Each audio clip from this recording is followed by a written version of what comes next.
Las Vegas, July 1968, and the Desert Inn pulsed like a living thing. Dice clattering, glasses clinking, money and ego circulating through the room.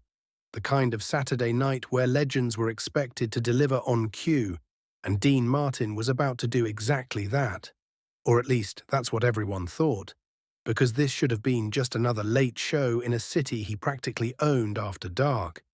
Except Power had taken a seat in the front row, wearing a cigar and a smile that didn't reach the eyes. Vincent Vinnie Morello, a Chicago mob boss who liked to remind rooms that he was there simply by existing in them. And Dean knew it, everyone knew it. Vegas was a chessboard, and men like Vinnie were pieces you learned not to bump into. Yet Dean had always kept his distance, professional, untouchable, until grief entered the room wearing another man's mouth. Because when Vinnie summoned him backstage before the show and casually reached into Dean's past, mentioning his dead brother Bill with a tone that slid from curiosity into cruelty, something inside Dean hardened into steel, the kind of steel you don't see until it's tested. And when Vinnie suggested that Bill had died from jealousy, from living in the shadow of a more famous brother, laughing just enough to make it sting, Dean didn't explode, didn't raise his voice, didn't swing his fists. He did something far more dangerous. He stood still and told a powerful man he was wrong, told him to stop, told him he owed an apology, and when Vinnie pushed back, reminding Dean who he was, what he controlled, how foolish it was to challenge him, Dean calmly promised consequences, not violence, but exposure, not threats, but truth. The simple act of walking on stage and letting 300 people see exactly who Vinnie Morello really was. A man who mocked the dead, and in that narrow hallway, thick with cigar smoke and menace, power shifted. Because bullies are fluent in fear, but clumsy with dignity. And Vinnie, faced with a man who would not bend, finally did something he'd likely never done before. He apologized, said Bill's name out loud, swallowed his pride in front of his own men, and Dean walked away, shaking with rage he'd mastered just long enough to step under the spotlight and deliver 90 flawless minutes of charm, leaving Vinnie to sit stone-faced in the front row, humiliated by his own words, and though the fallout rippled through the casinos and the back rooms, whispered warnings and uneasy phone calls, Dean refused to retreat, refused to soften the line he'd drawn, because this was never about dominance or bravado. It was about family, about a brother who had worked the mills, loved his kids, protected Dean when they were young, and never once resented his success. A truth Dean carried like a wound, and months later when Vinnie returned, older, quieter, and finally honest, admitting he'd lost a brother too and had crossed a line he shouldn't have, Dean listened, accepted the apology that came without an audience, without leverage, just regret. And in that exchange, something rare happened. Respect was born where fear used to live. A respect that followed them into later years, into backstage handshakes and final letters, where a dying mob boss would write that Dean had taught him what real strength looked like, not power, not intimidation, but principles defended without noise. And years after Bill was gone, long after the Desert Inn night faded into legend, Dean would still keep his brother's photo close, because that moment wasn't about standing up to a mobster. It was about love that didn't expire with death, loyalty that didn't negotiate, and the quiet courage to say no when silence would have been safer. And that's why this story lasts, because beneath the tuxedos and the neon and the danger, it's a reminder that the strongest thing a person can do is protect the people they love, even when they're gone. Especially when they're gone, and if this story moved you, if it made you think about the people you'd stand up for, no matter the cost, don't forget to like, subscribe, and share your thoughts in the comments, because these old Hollywood stories aren't really about fame. They're about who someone chooses to be when it matters most.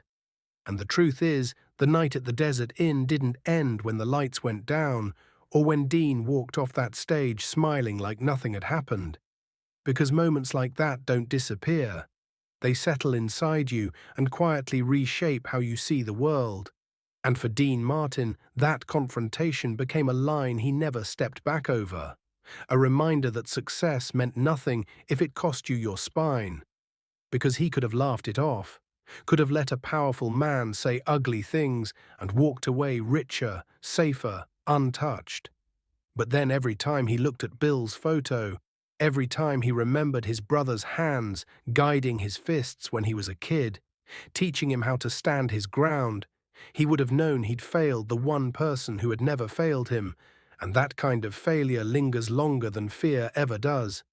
So Dean carried on, performing, drinking, joking, charming the world. But beneath the easy laugh there was a quiet resolve that anyone who crossed that line would meet the same calm resistance. Because Dean didn't need to prove toughness, he lived it. And word spread through Vegas in the way it always did, softly but efficiently, that Martin was polite, professional, generous, but immovable when it came to family, and that reputation became its own shield, stronger than bodyguards or favors, because even dangerous men understood something fundamental, that a man who isn't afraid to lose everything for what he believes in is not a man you can easily control. And years later, when people asked why Dean never seemed rattled, never flinched when tension entered the room, the answer lived in that hallway in 1968, where he learned that courage doesn't roar. It whispers and waits, and when the moment comes, it simply says no and means it. And that's why when Dean passed away in 1995 and his family went through his belongings, they found Bill everywhere, photos tucked into drawers, framed on desks, resting quietly in places only Dean would see. Because grief never left him, it just learned how to live alongside gratitude. Gratitude for a brother who shaped him, protected him, grounded him. And gratitude for one night when he honored that bond without compromise.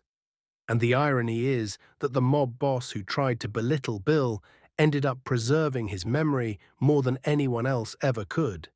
Because that story outlived all of them, turning into a quiet lesson about loyalty that still resonates decades later, reminding us that real legacy isn't built on power or fear or applause, but on the moments when you choose principle over comfort, love over safety, and integrity over silence.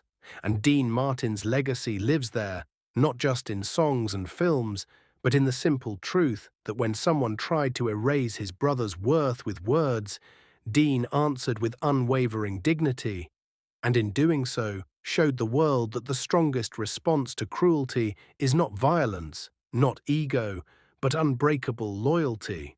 The kind that doesn't fade with time, the kind that protects the living and honors the dead. The kind that says, this is who I am and this is where I stand, no matter who's watching.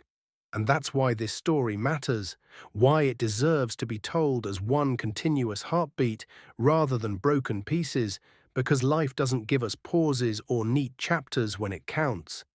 It gives us moments that demand a decision, and Dean Martin made his, quietly, firmly, and forever. And the story didn't end with the apology or the handshake or the quiet understanding that followed.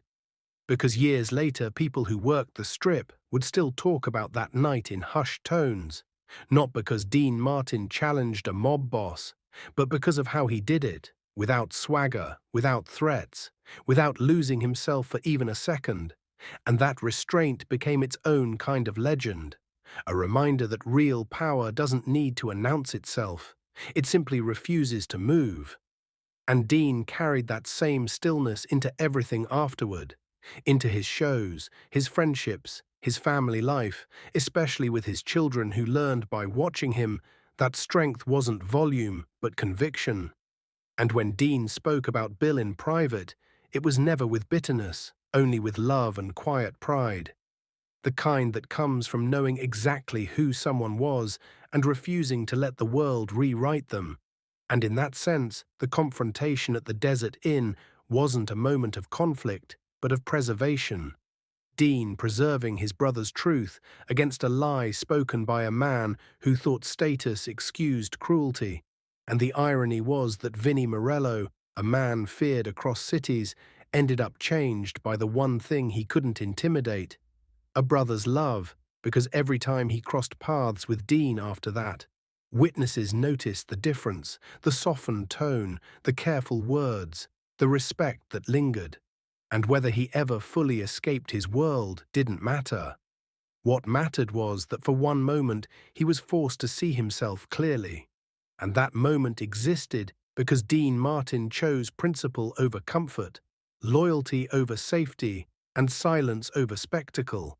And that choice echoed long after the casino lights dimmed, long after the music faded, living on as a lesson that defending the people who shaped you is never reckless. It's necessary.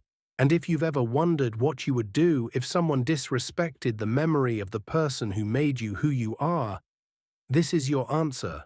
You stand your ground, you stay calm, you demand respect, and you don't back down, because love like that doesn't need permission. It just needs courage.